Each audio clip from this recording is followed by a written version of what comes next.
pagdating ng sakuna, hindi lang dapat basta handa tayo. Dapat may plano rin tayo. Kaya ngayong araw, pag-uusapan natin ang mga hakbang ng gobyerno para maiwasan, mapaghandaan at mabawasan ang epekto ng mga sakuna. Kasama natin ang Deputy Administrator ng Office of Civil Defense, Assistant Secretary Bernardo Alejandro IV. Magandang umaga po. Welcome dito sa Rise and Shine Pilipinas. This is Prof. Fee together with Dayan. Good morning, sir. Yes, good morning. Magandang umaga po. Alright. Well, Asek Alejandro, thank you for joining us today. Siguro unahin lang po natin yung inyo pong naging assessment po dito po sa naging epekto ng kalalabas lamang po ng PAR na bagyong Ramil po, sir. Opo, in general, no, very minimal yung effect sa atin, lalo na dun sa mga landfall area. So ang naging major areas of concern lang natin ay yung Panay Island, no? Nandoon talaga nagkaroon ng yung grabing pagbabaha. But dito sa Bicol region, Southern Luzon ay very minimal po. Although meron po tayong 7 or 7 natanggap na report na casualty at isang injured, ay yan lang po, no? And as we speak, receding naman daw ang mga tubig doon sa mga areas na reported na nagkaroon ng flooding. Opo. Okay. We want to know, sir, of course, we understand patuloy po yung nararanasan paglindol sa iba't ibang area sa bansa, in particular in Visayas and Mindanao, sometimes in Luzon also. As the implementing agency and the implementing arm of the NDRRMC, paano po sinisiguro ng Office of Civil Defense na handa po ang bansa sa posibleng pagdating ng tinatawag po natin na the big one? Opo, yung pag-prepare natin sa big one ay tuloy-tuloy yan. Ilang taon na tayong nag-update, nagre-rehearse, at nagkakaroon na tayo ng mga stockpile ng mga immediate materials, no, kailangan dito sa big one. But ang isang matrabaho ngayon na ginagawa namin ay i-enhance, magkaroon tayo ng enhanced National Disaster Response Plan for the big one na ini-incorporate na natin yung mga bagong datos. Kasi ngayong itong dating study nito 2014 pa, no, marami na pong pagbabago lalo na dito sa Metro Manila. So ang itong bagong plano na inaayos natin will cover not only Metro Manila but neighboring regions also, kasi apektado po ang Bulacan, itong areas ng GMMA na tinatawag natin, yung Greater Metro Manila area. So hindi lang po NCR ang inahanda natin, but also Regions 3 and Regions 4A. So ito po, tuloy-tuloy po ang ating paghahanda. That is coupled with our information and education campaign na pinapaigtingan pa natin. Yan na rin ay alinsunod sa utos ng ating Pangulo, si Pangulong Marcos Jr., na dapat tayo ay maghanda, no?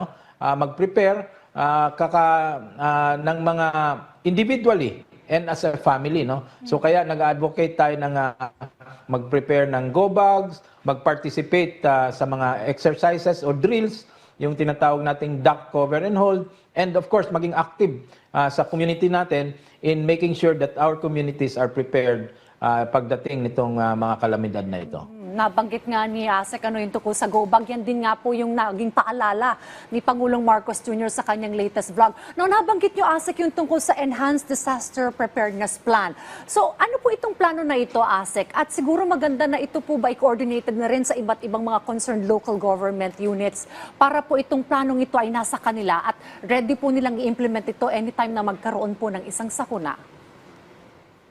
Opo, kasama po yan sa ating ginagawang enhanced preparedness and response plan para sa big one, na pati hanggang local government units, no? Kasama na po dyan na inaayos natin yung protocol na gagamitin, yung mga sistema at yung mga assisting regions, no, na pupunta sa Metro Manila para mag-assist. Kasi pag nakita naman natin doon sa Cebu and even sa Davao, no, na kailangan talaga ng tulong na manggagaling sa labas. So, ini-enhance natin yung, or pinapractice natin yung assisting region concept na wherein sa amin sa OCD, no, yung Region 1 ay papasok yan sa western part ng NCR. Sila po ang in charge doon sa area na yan.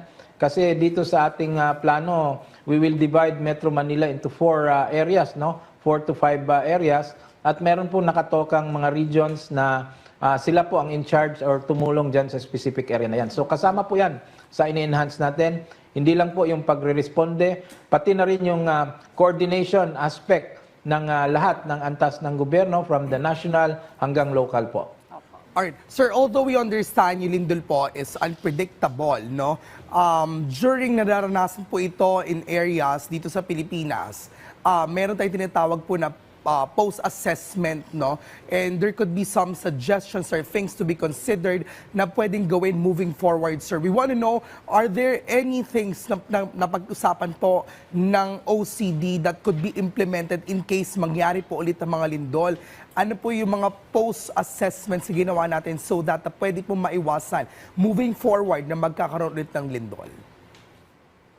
Opo. Itong nangyari sa Cebu ay malaking or ito ay actual case, no, na pwede namin gamitin yung assessment dito na tuloy-tuloy namin ginagawa na maging bahagi sa aming pag-a-adjust ng plano. So nakita natin sa Cebu na talagang kailangan pa pong pagtibayin yung koordinasyon ng national at regional units natin, pati na rin yung pag-move ng mga logistics, no, from NCR or from galing sa Mindanao papunta doon. So nakakatulong po ito na ma-assess mismo ang ating current capability. So i-input natin yan sa ating planning at ito naman ay kumbaga living document ito na ginagawa ng OCD na kausapin palagi ang PHIVOLCS, mag-adjust tayo based sa scenario, yung ating DSWD para sa mga stockpiling, pati DOH, kung paano po itayo yung mga emergency health facilities ng madalian, no? So we will also input yung itong bago nating sistema na hindi po tents ang binibigay na ngayon ng DSUD, kundi itong mga mobile container or transit facilities na nakita natin sa Bayanihan Village. Isa po yan sa titingnan natin na pwede tayo mag-prepare, no, ng mga ganong klaseng transient housing na pwedeng gamitin para instead na tent city, kasi nakita natin pag may bagyo uli at or may malakas na ulan, hindi po sustainable kung tent lang po ang ibibigay natin. Alright, well, Asek, balikan lang po natin yung naging epekto po ng bagyong Ramil. I understand you mentioned po na meron pong 7 deaths, but in terms of damage po sa mga infrastructure and even agriculture, do you have data po now, sir? Oo, wala pa pong pumapasok kasi ongoing pa po yung rapid damage and needs assessment. But in terms of damaged houses, meron na po tayong nakuhang 68 houses na nasira, no, 11 totally and 57 partially damaged. So talagang ongoing pa po ang assessment dito sa area, lalo na sa Region 6. Yung aming administrator po, si Yusek Harold Cabreros, ay currently nandoon at pinangungunahan yung pag-assess and tingnan yung epekto nito. But so far, based sa reports natin, meron pong 8 areas na nagkaroon ng power outages. May 10 bridge tayo na tinitingnan na na-damage. May 7 road networks, no, na tinitingnan na ngayon ng DPWH at ina-assess ito as far as checking itong overall impact nitong Ramil. Alright, on that note, maraming salamat po sa inyong oras. Muli po atin nakasama si Assistant Secretary Bernardo Alejandro IV ng Office of the Civil Defense. Thank you so much, Asek. Maraming salamat din po at magandang umaga.